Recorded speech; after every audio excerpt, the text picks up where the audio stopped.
امریکایانو چاپه وهلي او تاسو د کور څخه تللي یاستئ شپه مو بل ځای کړي.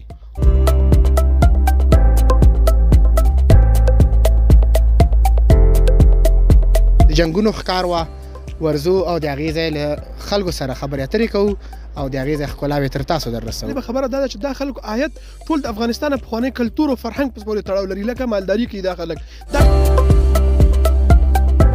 هغلې یاره 3 ورونه یو کور نه ووژل شو، عام کار. نه تقریبا داسې یو 50 کاله کېږي چې موږ نیکونه راغلي دلته.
سلام افغانستان، د بلبل چینل درنو لیدونکو السلام علیکم ورحمت الله.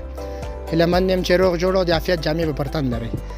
یو ځانګړی سلام هغه ورونو خویندو ته چې له هېواده بهر ژوند کوي.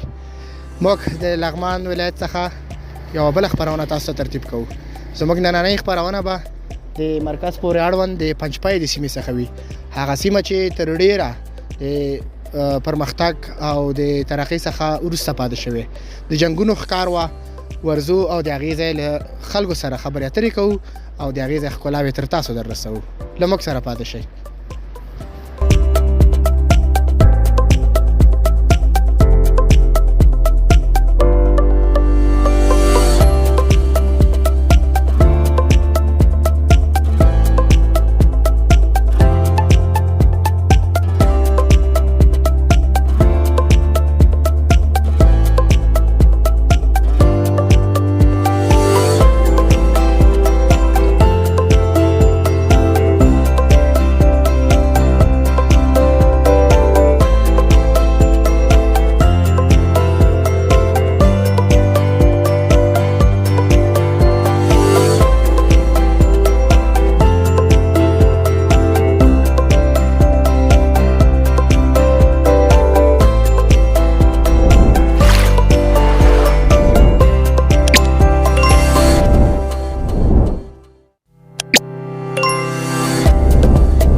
سلامونه نیکې هیلې د بلبل چینل درنو لیدونکو.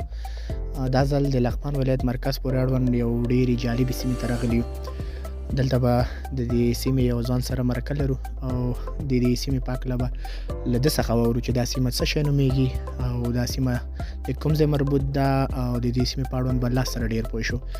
نو ستړی مه شئ ځوانه او په لومړي سر کې که ځان معرفي کړي. زما نوم شاهین زنداني ده. ډېر ښه زنداني صاحب، د دغې سیمې نوم څه شی دی او د دې سیمې په هکله که معلومات راکړي؟ دا کوم ځای دی؟ د دې سیمې نوم پنجپای او لغمان مرکز پورې اړوند هغه لري. یعنې دا د لغمان ولایت مرکز پنجپای سیمه ده. ښه، دا سیمه خو پنجپای ده، د دغه کلي نوم څه شی دی؟ دا کلی هم پنجپای ده که دا کوم بل نوم لري؟ دغه پنجپای نوم دی د کلي. یعنې دا خود هغه د پنجپای منځ همدا دی. ښه، ډېر ښه. راته ویلی شئ شاهین صاحب چې تاسو دلته په ځوان نسل په کومو کارونو باندې بوخت دی؟ یعنې ځوانان دلته څه شی کوي؟ نه ځوانان داسې دلته کرکټ لوبه کوي، بس نور داسې چې کار نشته، بس کوم ځي کابل ته داسې کار دپاره پوه شوي. یعنې د عاید سرچینې د دې د بیرون څخه د نورو ولایتونو د کاروبار لپاره ځي، لکه دلته د مال ساتنه یا باغداري، پټي، دا زراعت دا شان شته؟ او دلته چا پټې دی پوه شو او څوک مال ساتي داسې وزې دي او همداسې هغه ده. ډیر ښه. نو تر ډیره دلته یعنی مالداري او زراعت د شان د ځوانان کوي. مالداري زیاته. ډیر ښه. مکتب پاک لکه راته وي د تعلیم کچه دلته څنګه دی؟ ځوانان تعلیم مکتب چې سہولتونه شته؟ نه دلته داسې مکتب نه ده، خالي داسې ماشومان چې ځوانان داسې مکتب نه وایي. مکتب شته دی دلته؟ مدرسه یا مکتب؟ او مدرسه هم ده او مکتب هم ده. د نجونو مکاتب خو بندي، مدرسې شته د جنکیانو لپاره؟ نه جنکیانو دپاره مکتب نه ده، نه مدرسه ده نه مکتب. وړکې جنکې مسجد کې یا په مدرسه کې سبق وایي؟ وړکې جنکې وایي او بیا داسې مکتب ته وړکې جنکې نه ځي بیا هم صحیح دی. ډېر ښه. که راته ووایاست چې تېر شل کلن جګړې مهال کې دلته څه حالت و؟ ځکه دا سیمې چې موږ تر ډېره ګورو غرونه دي، سمڅې دي او تر ډېره دلته طالبان واکمن وو. دلته حملې جنګونه داسې شیان دلته وو که نه وو؟ او دلته جنګونه ډېر و، بس چابه به شپه واچوله پوه شوې او بس موږ به غرونو کې تښتېدو، هره ورځ شپه به غر کې وه موږ پوه شوې. دلته څوک پاتې کېدی نه شو، دلته جنګونه او بس چې شپې چابه راته عام کس مې هم ولیده او بس وژله به یې. طالبان هم او دلته ډېرو طالبان هم. یعنې داسې وخت تا باندې خپله راغلی ده چې امریکایانو چاپه وهلي او تاسو د کور څخه تللي یاستئ، شپه مو بل ځای کړي؟ او ډېر داسې تللي وو غرو ته، غرونو کې مې شپه کړې پوه شوې او داسې جمعیتونه بار سر کې بیا انارباغ کلي ده هلته. ښه ډېر ښه. نو راته ویل چې دغه چاپې چې ول کېدل یوازې په طالبانو وي که دلته ملکي کسان په اذیت کېدل او په عذابېدل؟ یاره ملکي کسان بیا ډېر په عذاب کېدل دلته شي. طالبان خو غرونو کې وختي ناست و، به ملکي کسان به یې ویشتله. دلته یو ورځ راغلی یاره 3 ورونه یو کور نه ووژل شو، عام کسانو طالبانو کې نو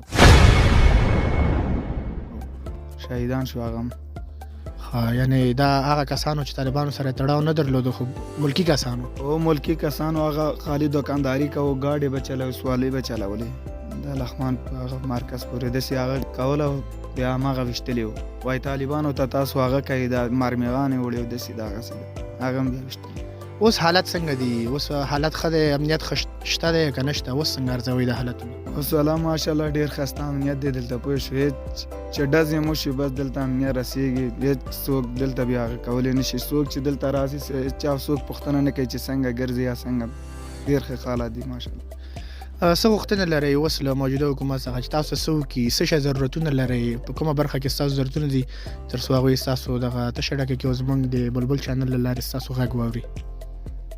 والا دلته به یعنی کومه برخه کې تاسو ضرورت لرئ چې دلته کار وشي؟ لکه سړک تیر شي درته، زراعت برخه کې درته کار وشي، مالداري زمینه مساعد شي، ځوانانو ته کار برابر کړي، کومه برخه کې ډیر ضرورت لرئ تاسو؟ یاره دلته داسې ده که نه، دلته دا پټېداري چې دا څاګانې وویستل شي پوه شوې. دلته د اوبو لپاره څاګانې لپاره ډېر مونږ اړتیا لرو، اوبو نشته بیخي.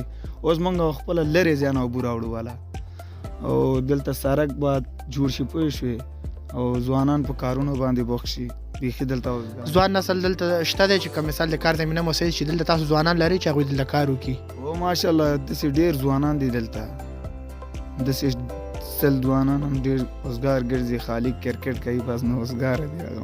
یعنې که دوی ته د کار زمینه مساعده شي دوی کولی شي چې کارونه وکړي؟ او کارونه کولی شي چې دلته کارونه وکړي.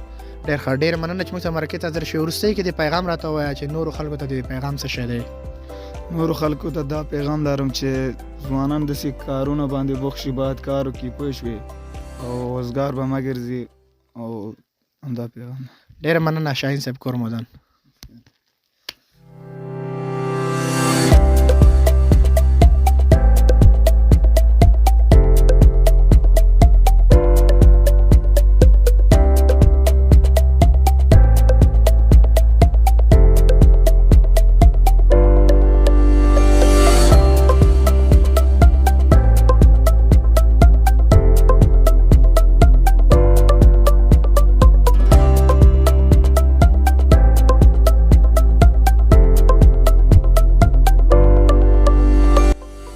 د بلبل چینل درنو لیدونکو، لکه څنګه چې مخکې موږ د یو ورور سره مرکه وکړه او د پنجپای سیمې په هکله مو ترې معلومات واخیستل، نو عبدالمالک ورور لکه څنګه چې تاسو پوهېږئ موږ د بلبل چینل یو پرزنټر هم پاتې شوی، نو د دې احساسات اورو چې د دې سیمې په هکله د ده نظر څه شی دی. عبدالمالک ورور لومړی ستړی مه شي او د دې سیمې په هکله که راته ووایې چې نن ستا سفر د دې غرنۍ سیمې ته څنګه و؟ خیر اوسې استاد محترم، ډېر ښایسته ځای دی چون زه خپل هم د غریزي ساحې سره هغه لرم تعلق لرم نو دا ساحه چې موږ ولیدله واقعا چې ټول جالب خبره دا وه چې د مرکز پورې اړوند سیمه ده او ډېره لرې پرته سیمه ده او ډېر ښایسته ځای دی او په لیدو او په چکر باندې ارځي او ډېر خوشحاله یم ورته چې دا ساحه زه وینم په اول ځل باندې. بالکل لکه څنګه چې موږ دلته وینو او لیدونکي به په تصویر کې وویني دا ساحه تر ډېره غرنۍ ده او بیا ښکاري چې دلته باغونه او د خلکو استوګنه او د ځوان نسل اوسېدنه ډېره زیاته ده. ډېر څه درته جالب و نسبت دولت شاه لنګار او نورو سیمو ته څه درته ډېر جالب و؟ ټول نه خو جالب یو خبره دا ده استاد محترم چې دغلته مکتب په ډېرې اعلی سطحه باندې جوړ شوی دی په دغه ساحه کې او دویمه د جالبه خبره دا ده چې دا خلکو عاید ټول د افغانستان پخوانی کلتور او فرهنګ پورې تړاو لري لکه مالداري کوي دا خلک. دا شی ماته ډېر جالبه ښکاره شو او ډېر خوشحاله شوم دا خلک یو حلال روزي دی یو حلال طریقې د لارې ګټي. ډېر مننه کورودان. څه توصیه کوي نورو لیدونکو سیلانیانو ته چې دا سیمه د چکر لپاره مناسبه ده او که نه؟ د چکر لپاره ډېر مناسب ځای دی ډېر ښایسته ځای دی او راتلونکي یو میاشت کې به دا ساحه ټوله شنه وي انشاءالله. ټول یوټیوبران چې دي څومره چې چینلونه دلته استفاده کوي راځي چې دغه ساحه دې وګوري خصوصا د لغمان شاید ډېر خلکو دا ساحه نه وي لیدلې په لیدو ورځي په چکر ورځي او ډېر ښایسته ځای دی. بالکل نو د بلبل چینل کیمره هم د لومړي ځل لپاره د دې سیمې ته راغلی او د دې سیمې د اوسیدونکو په وینا چې دلته تر څو هېڅ کومه رسنۍ هم نه ده راغلې نو موږ هم توصیه کوو چې راشئ او د لغمان له دې ښکلې سیمې څخه لیدنه وکړئ. ډېره مننه عبدالمالک. مننه استاد ستاسو نه مننه مهرباني.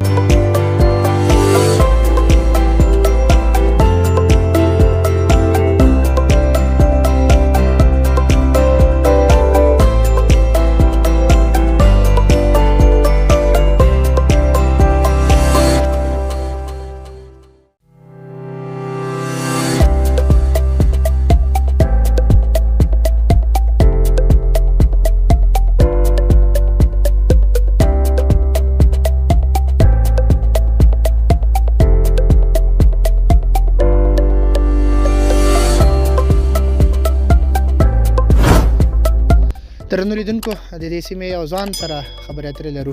کیسه مخکې موږ د دې ځای په هکله مکمل تفصیلي معلومات واخیستل نو له ده څخه هم ځینې خبرې اورو. ورور که تاسو مو لومړی ځان معرفي کړئ. زه ناصر خان افغان د پنجپیر سیمه کې اوسېږم. ډېر ښه. اول خو د دغې سیمې په هکله که راته ووایې چې پنجپی ته ولې پنجپی وایي د دې په هکله کوم معلومات شته او که دا همداسې یو نوم دی پخوا نه ایښودل شوی؟ والا دغه نوم باندې خو داسې نور نه پوهېږم. زه خپله تقریبا یو 15 کاله کېږي چې دلته راغلی یم او نوم یې نور نه پوهېږم چې څه لپاره دا پنجپی نوم ایښی دی. تاسو اصلي نیکني یا د همدې ځای اوسېدونکي یاستئ او که تاسو بل ځای نه دلته انتقال شوي؟ کلمان کې دې کې اوسېږو. اصلي تاسو د کلمان هستئ؟ د کلمان کې یو. او څونه وخت کېږي چې دې پنجپی ته راغلي یاستئ؟ یاره تقریبا موږ دغه نیکونه خو ډېر پخوا نه راغلی دي خو موږ اوس دلته اوس راغلی یو. یعنې داسې اټکل کېږي چې ستاسو نیکونه به څو کاله د مخه راغلي 50 کاله 100 کاله ډېر تاریخي مخینه ده او که د لنډ وخت کې راغلي؟ نه تقریبا داسې یو 50 کاله کېږي چې موږ نیکونه راغلي دي دلته. ډېر ښه. دلته ژوند څنګه دی؟ زندګي ستاسو سخته خو نه ده؟ بار اوبه دغه لومړني د ژوند ضرورتونو څخه برخمن هستئ؟ والا وروره اوبه خو نه لرو او داسې خاص اوبه نه لرو او موږ اصلي دغه ضرورت لرو چې موږ سړک لږ جوړ سي او موږ ته اوبه چې ذخیره موږ ته جوړه کړي. اوس فعل تاسو کوم اوبو نه استفاده کوئ؟ د څښاک اوبه دلته سا باسئ که د غره څخه کاریز دي؟ غره اوبه ده چینې نه. او چینې نه دې غرونو کې اوس اوبه شته د چینې که لرې ځایونو کې؟ یاره همدغه غره کې شته خو لږ دي. لږ اوبه دي. هغه موسمي اوبه وي که نه کله به زیاتې کله کمې؟ کله زیاتېږي کله کمېږي دغسې.